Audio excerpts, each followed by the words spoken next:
e para sempre. E é com muito amor e carinho e o coração repleto de alegria e felicidade que eu venho para falar de algumas passagens do Evangelho de Jesus para vocês. Por conta dessa oportunidade, quero primeiramente agradecer a Deus, nosso Pai, a Jesus, nosso divino e amado Mestre, agradecer a Deus, os benfeitores da casa, que prepararam o ambiente para que essa reunião pudesse acontecer hoje, e agradecer também os dirigentes que me receberam para essa finalidade. Bom, pois bem, como eu vou falar dos evangelhos de Jesus, eu quero começar falando de Jesus através de poesia, e depois, durante a palestra, no momento que couber alguma poesia, então eu vou estar colocando para vocês. Por eu ser cristão e ter amor no coração, que eu falo com emoção, que 25 de dezembro, nessa data eu me lembro, e com bastante felicidade, que foi justamente nesse dia que em Belém, na estrebaria, nasceu o Filho de Maria, para salvar a humanidade. E é por eu acreditar e não tendo como duvidar, que eu possa me expressar, que Jesus, Ele é o maior presente que nosso Deus onipotente preparou-nos para esse dia. Ele é o presente mais sagrado que por Deus foi enviado para seus filhos amados receberem com alegria. E com muita humildade e também simplicidade, Jesus quer que no Natal, esse encontro fraternal, possa reunir todos os irmãos. E nessa festa em família, como o pão que se partilha, o amor ser luz que brilha e contagiando o nosso coração. Pois bem, Jesus, quando se reunia com seus discípulos à beira-mar, nas montanhas ou nas sinagogas, aonde quer que eles estivessem, ele gostava de falar através de parábolas. Então Jesus era um contador de história. Para levar o seu evangelho, ele falava através de uma parábola. E são muitas as parábolas de Jesus. Eu acredito que mais de 50. Mas hoje, para falar sobre a caridade, eu quero falar da parábola do tesouro escondido. E que ela diz o seguinte: o reino dos céus é semelhante a um tesouro que oculto no campo. Ele foi achado e escondido por um homem que, movido de gozo, vendeu tudo aquilo que possuía para ficar de posse daquele campo. E é semelhante ainda a um negociante que buscava boas pérolas e, tendo encontrado uma de grande valor, ele foi também, vendeu tudo que possuía para ficar de posse daquela pérola. E aí nós ficamos nos perguntando, por que comprar aquele campo, aquela pérola? Qual era o valor estimado que havia com aqueles tesouros? A princípio, a gente poderia dizer que aqueles homens, eles queriam fazer o vosso enriquecimento material, ficar de posse daqueles tesouros por um tempo e posteriormente vendê-los por um preço incalculável e ficar posteriormente então sem se preocupar em ganhar dinheiro para o seu sustento e de sua família, para o vosso sustento e de vossas famílias. Mas analisando o conteúdo da parábola, que é uma comparação que eu acabei de dizer para vocês, Jesus quer nos dizer dos tesouros da alma, do enriquecimento da nossa consciência espiritual, a mais valiosa de todas as pérolas, cuja posse vale o sacrifício de todos os bens que se tem. Então Jesus não estava dizendo de bens materiais, e sim de bens espirituais. E aí perguntaram para Jesus então: aonde fica o reino do céu?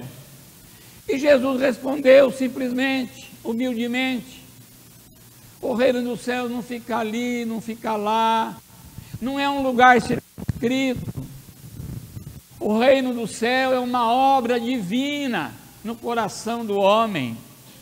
É a edificação da sabedoria e a conquista do amor, através da prática incessante do bem. É o desapego aos bens materiais e o perdão das ofensas dos inimigos. E por fim, é a lembrança das leis naturais gravadas por Deus na nossa consciência. E Jesus vai mais além. Quem tem a ventura de encontrar esse tesouro não titubeia. Vai e faz o desprendimento de todos os bens que se tem para ficar de posse desse tesouro. Porque sabia aquele homem que a verdadeira felicidade não estava no ter, mas sim no ser.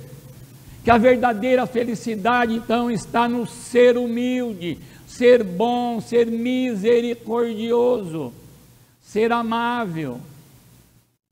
A verdadeira felicidade está então no ser. E somente vive a verdadeira felicidade, eu confesso a verdade, quem cultiva o amor, o sentimento mais sublime que o nosso coração exprime, seja ele por quem for. Somente vive a verdadeira felicidade quem tem a humildade de perdoar o seu irmão, sem guardar ressentimento e nenhum constrangimento que magoa o coração. E somente vive também a verdadeira felicidade quem tem a simplicidade de expressar o seu amor, sem ter receio de nada, por ser mensagem sagrada de Jesus, nosso Senhor.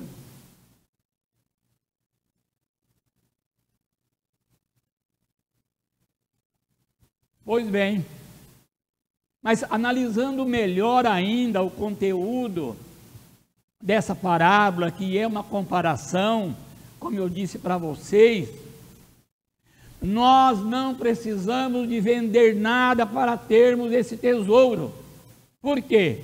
Porque nós já temos, e temos de graça. Aqueles homens tiveram que dispor de tudo que possuíam para adquirir aquele campo ou aquela pérola. E nós não precisamos de vender nada daquilo que temos para termos esse tesouro. Por quê? Porque já temos, basta procurá-lo. E de que forma? Procurá-lo através da prática da caridade no nosso dia a dia. Procurá-lo através da prática da caridade que todos nós precisamos e devemos fazer no nosso dia a dia. Mas então o que é a caridade? A caridade é indulgência para com as imperfeições alheias, benevolência para com todos e o perdão das ofensas dos inimigos, segundo Jesus. Mas vale ressaltar para vocês que existem diversas formas de se fazer a caridade. Por quê?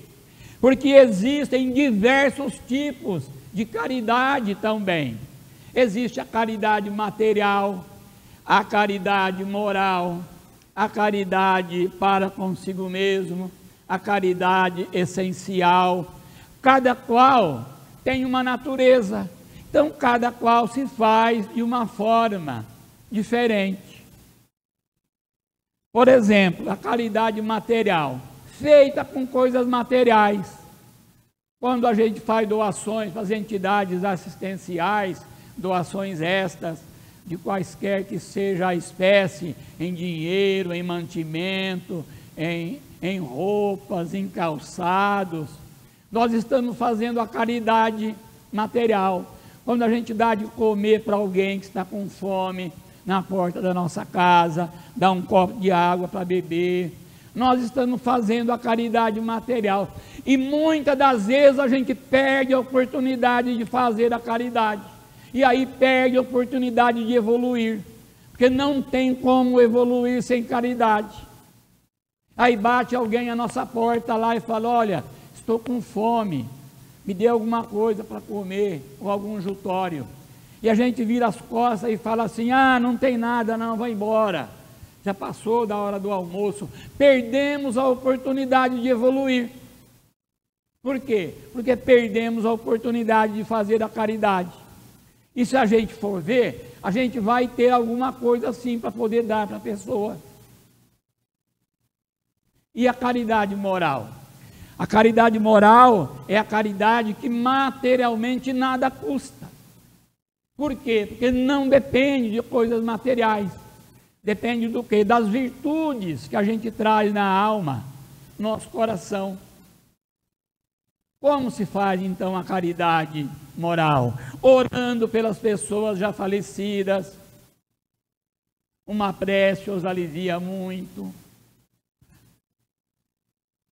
Visitando as pessoas doentes nos hospitais, orando também pelas pessoas doentes, visitando os velhinhos nos asilos, visitando as crianças nas creches, os presos nos presídios, nas penitenciárias e por aí afora. E também a gente perde a oportunidade de fazer a caridade moral também. Por quê?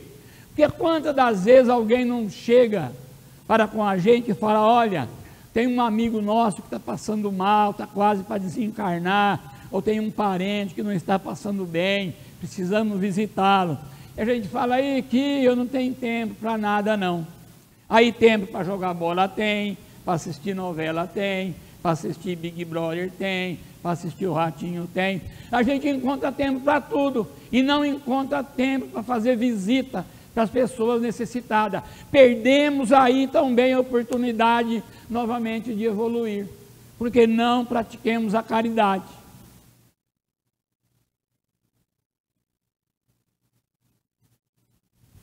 E a caridade para consigo mesmo é aquela feita para com a gente. É a caridade que se faz através do nosso autoconhecimento, tendo como objetivo a nossa reforma íntima, que é tirar de dentro de nós tudo aquilo que atrapalha o nosso crescimento moral e espiritual e colocar coisas boas. Tirar então as coisas ruins, as mazelas, e colocar as virtudes. Substituir as coisas ruins pelas coisas boas. Tirar o que de dentro de nós, por exemplo?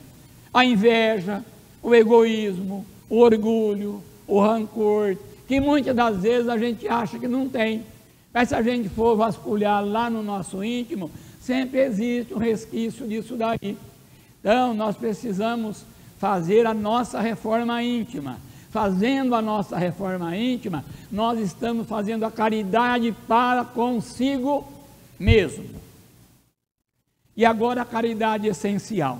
Essa é muito significativa, essa caridade. A caridade essencial. Ela se faz com a essência dos ensinamentos de Jesus.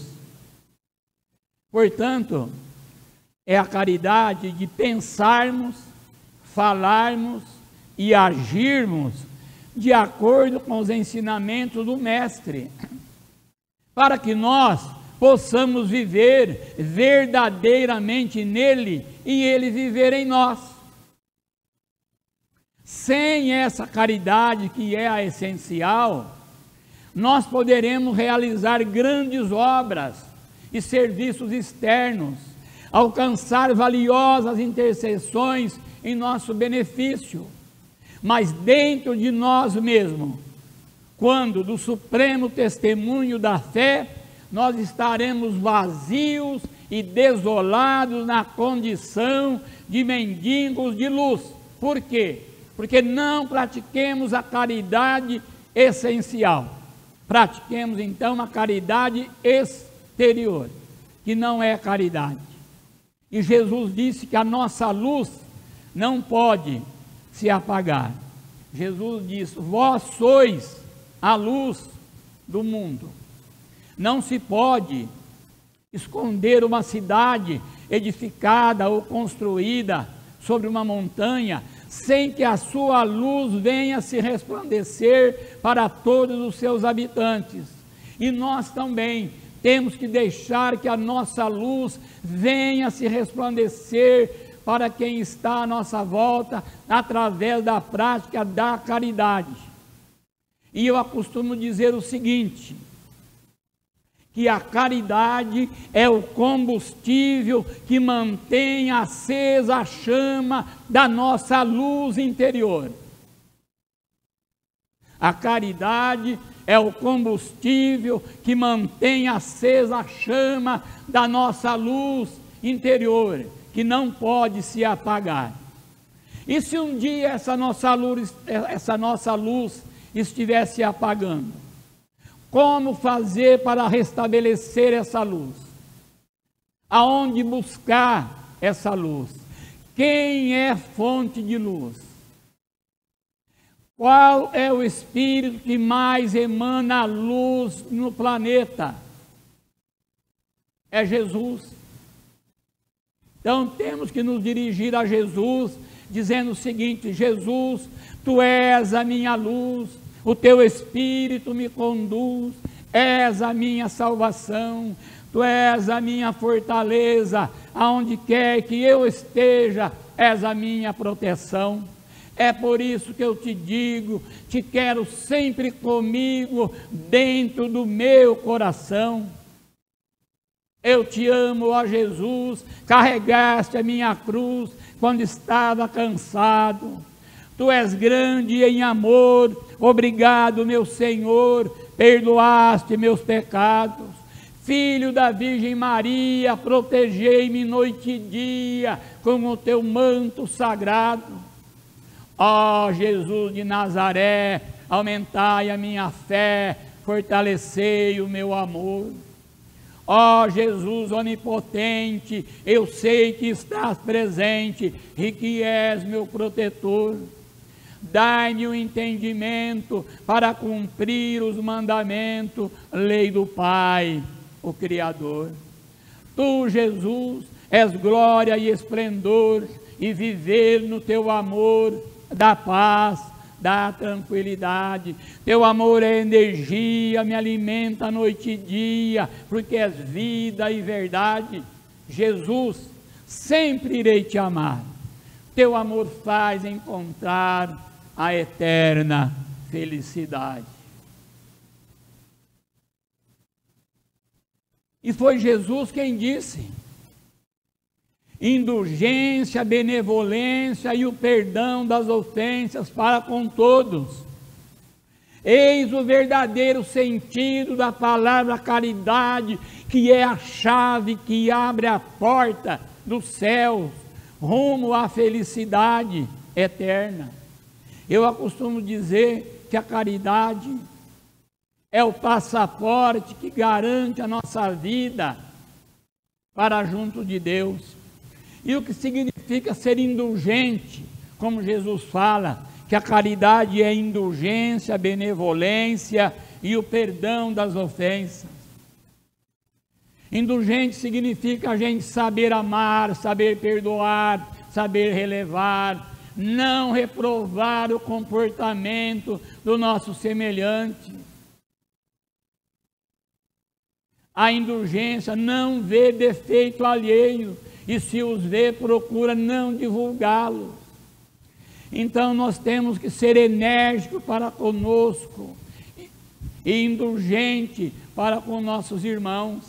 Tem outra passagem lá no Evangelho que fala também: não julguei para que não sejais julgados, porque com o mesmo juízo que você julgar, você vai ser julgado, e com a mesma medida que você medir, você vai ser medido também.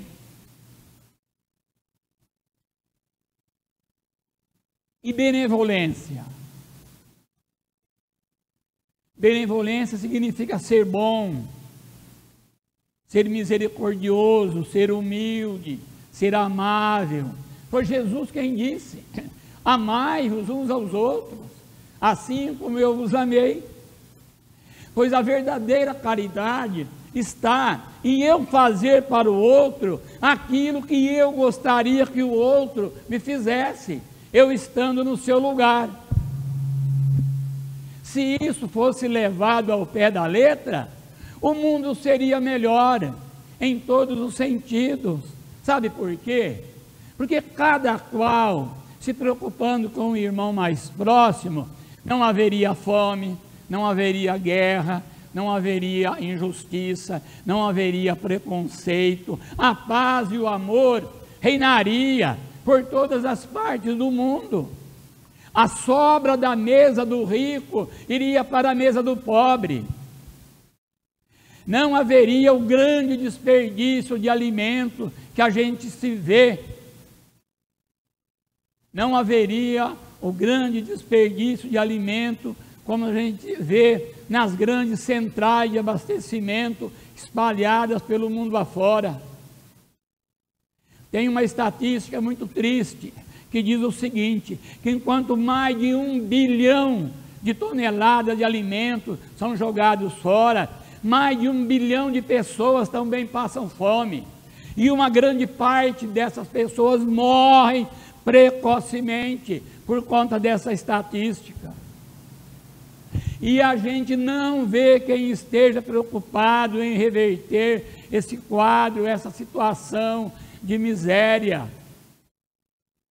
O que a gente vê na maioria das vezes são os governantes preocupados com a manutenção de vossos cargos, preocupados com o enriquecimento ilícito através da propina que vem para o bolso.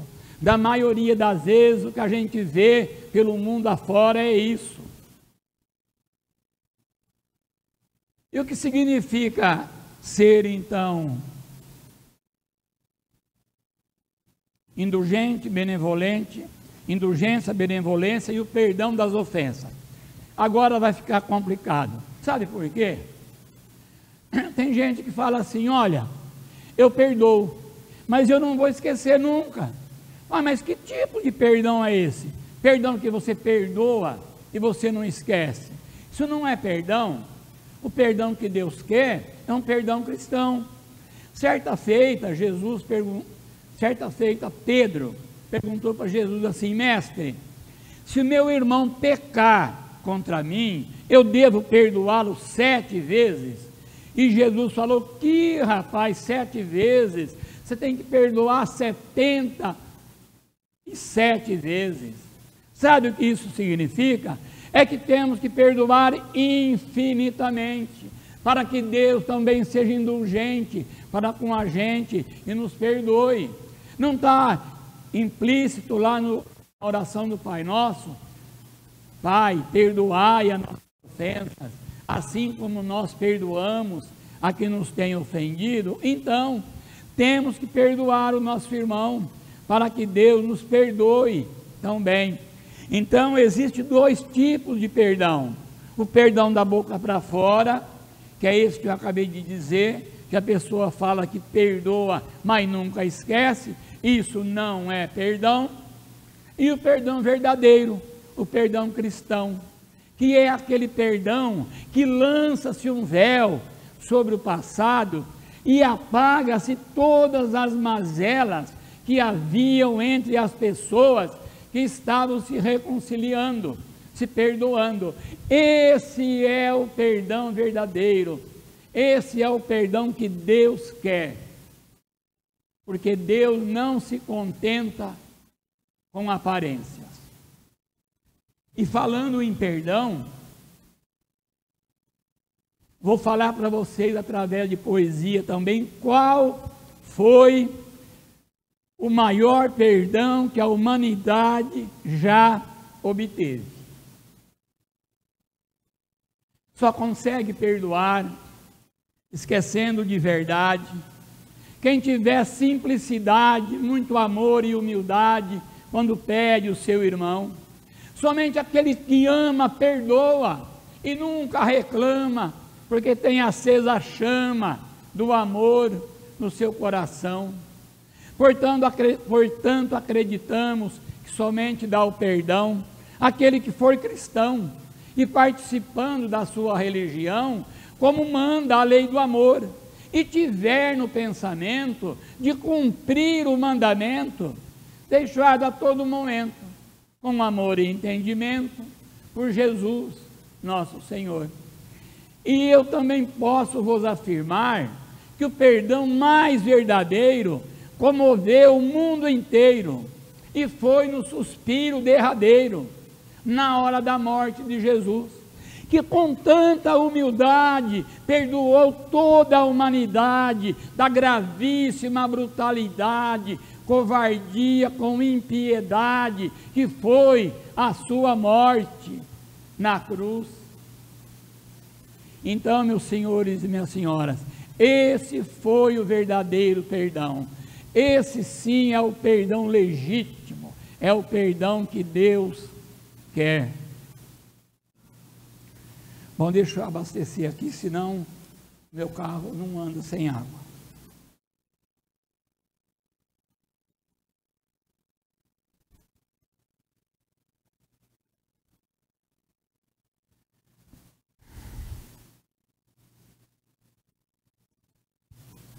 Segundo a doutrina espírita, a caridade, ela é mãe da indulgência, a caridade, ela é mãe da indulgência, e a humildade é o adubo que faz crescer dentro de nós essa prática.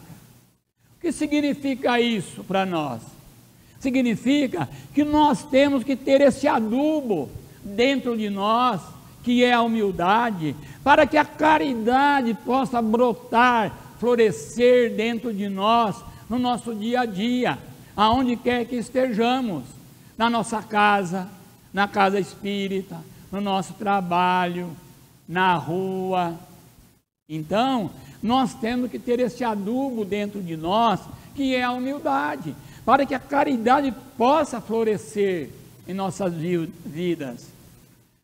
Geralmente a pessoa humilde, ela não tem conhecimento da sua humildade, ela nasce humilde, cresce humilde, trabalha humilde, e para ela está tudo bem. As pessoas em sua volta é que a descobre a sua humildade. E não é pela aparência que a gente descobre a humildade das pessoas, mas sim pelas virtudes que a pessoa traz consigo no seu coração. Mas o que é virtude? A virtude é um conjunto de qualidades que possui o homem de bem. Então, o humilde é essa pessoa que traz tudo isso no seu coração. E o humilde não é aquele que coloca um verniz por fora para encobrir os defeitos internos. Não, de jeito nenhum. É o que eu acabei de falar para vocês. Ele é do jeito que é. E vale ressaltar que os pobres não necessariamente são humildes. Por quê? Porque existem muitos pobres que são orgulhosos, têm inveja dos ricos, de vossas fortunas, de vossos cargos. Mas a maioria dos pobres são humildes, né? Isso aí não é via de regra. E muitos ricos também que são caridosos, né? Da vossa parte. E quando Jesus dizia lá no Sermão do Monte, dos pobres de espírito, que deles era o reino do céu, sabe do que Jesus estava falando? Jesus dizia da humildade e não da pobreza material. Então, quando Jesus dizia lá no Sermão do Monte, dos pobres de espírito, que deles era o reino dos céus, Jesus estava dizendo da humildade e não da pobreza material. Jesus proclama que Deus quer espíritos ricos, mas ricos sabe do quê? De amor. Ricos de amor e pobres de orgulho. Meu combustível aqui.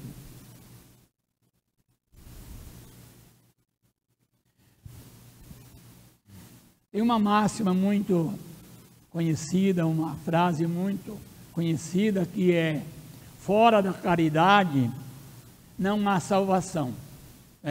Fora da caridade não há salvação, e a fé sem obras, ela é morta. Portanto, não basta termos fé, nós temos que nos arregaçar as mangas para a prática da caridade. Sabe por quê que temos que nos arregaçar as mangas para a prática da caridade? Porque não é Deus, não é Jesus, e não é a nossa religião que nos salva. Uai, mas o que nos salva então? O que nos salva são as nossas atitudes e o amor que propagamos pela nossa vida afora. Então não é Deus, não é Jesus e nem a nossa religião que nos salva. O que nos salva são as nossas atitudes e o amor que nós propagamos pela nossa vida afora. Deus dá sim a sabedoria, a inteligência e o livre-arbítrio, mas a opção da salvação, ela é nossa. A opção de se salvar, ela é nossa. Fora da caridade não há salvação. Do que será que a gente quer se salvar? Esquisito, né? Se a gente sair perguntando aleatoriamente aí, pela rua ou sei lá, do que você quer se salvar quando você morrer? Alguém vai dizer o seguinte: olha, eu quero me salvar do diabo. Outros, eu quero me salvar do fogo, do inferno. Vocês sabem do que nós temos que nos salvar? De nós mesmos. Mas como? Nos salvar de nós mesmos, das coisas ruins que porventura a gente venha cometer em nossas vidas, ou já estamos cometendo, que venha atrapalhar o nosso crescimento moral e espiritual. Então nós temos que nos salvar de nós mesmos, fazendo o quê? Praticando a caridade, porque caridade e humildade é via de salvação, e orgulho e egoísmo é via de perdição, é lei de ação e reação, lei de causa e efeito. Se plantarmos a caridade e a humildade, vamos colher a salvação, mas se plantarmos o orgulho e o egoísmo, vamos perder, aliás, vamos colher a perdição. Então é lei de ação e reação, lei de causa e efeito. Mas o que é a salvação? Fora da caridade não há salvação. Mas o que é a salvação?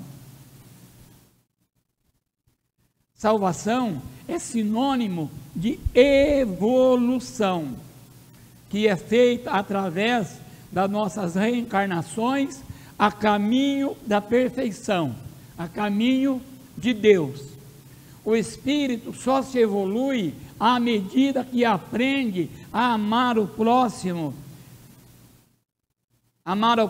amenizando as suas dores, praticando assim a caridade.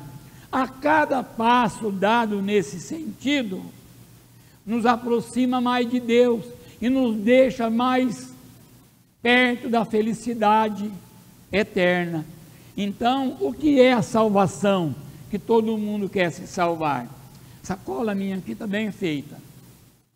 Salvação é sinônimo de evolução, que é feita através das nossas reencarnações a caminho da perfeição. O espírito só se evolui à medida que aprende a amar o seu próximo, amenizando as suas dores, praticando assim a caridade. E a cada passo dado nesse sentido, nos aproxima mais de Deus, e nos faz ficar mais próximos da felicidade eterna.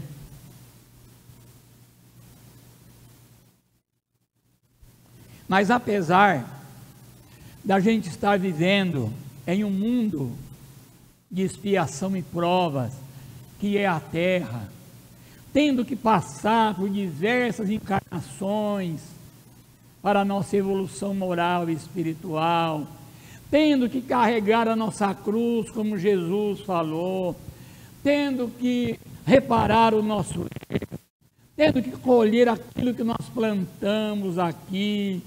Apesar desses percalços todos, nós podemos contar com uma coisa muito significativa, podemos contar com uma coisa muito importante, muito sagrada, que é a misericórdia divina. Misericórdia essa que ampara a todos que dele se aproxima através das vossas orações. O seu amor infinito nos ampara e nos consola nas aflições e nas angústias do nosso dia a dia. Portanto, apegue-se então em Deus, através de vossas orações, e tenha o Mestre Jesus em vossos corações, e siga os seus ensinamentos. Jesus, falando de oração, Jesus nos deixou um grande legado, que é a oração do Pai Nosso, oração completa, simples e perfeita, que todos nós sabemos fazer. E a respeito da oração ainda, Jesus nos deu uma importante recomendação. Tu, quando orares, entra no teu quarto e, fechando a tua porta, ora em secreto, e teu Pai, que te vê orando em secreto, vai te abençoar, vai te atender, porque Ele sabe daquilo que você já precisa, disse Jesus. E uma coisa também que nós não podemos nos esquecer, em hipótese alguma, quando nós estamos orando, é o agradecimento a Deus, é a gratidão a Deus por tudo aquilo que já existe na natureza para a nossa sobrevivência.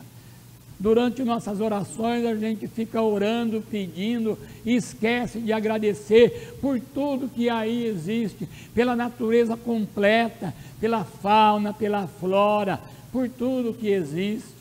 Então, não podemos nos esquecer de agradecer a Deus através das nossas orações.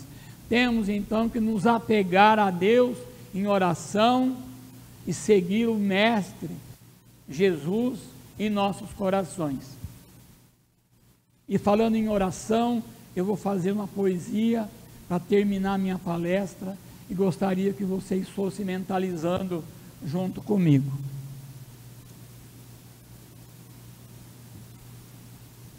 Deus Pai, que criaste o universo, com amor que eu lhe peço, pela minha simples oração, que a exemplo de Jesus eu carregue a minha cruz sem fazer reclamação, e que eu tenha sabedoria para levar meu dia a dia com Jesus no coração. Deus Pai, que és amor e santidade, protegei toda a humanidade com seu manto e esplendor. Poucos sabem que Jesus é o caminho e a nossa luz, portanto a essência do amor. Pelo seu amor e mansidão, concedei também perdão para todo pecador. Deus Pai, que és vida e verdade, dê-me então a capacidade e bastante compreensão para eu entender que Jesus morreu pregado na cruz com tamanha humilhação, e que no dia da minha morte Jesus dê-me o passaporte para a minha salvação.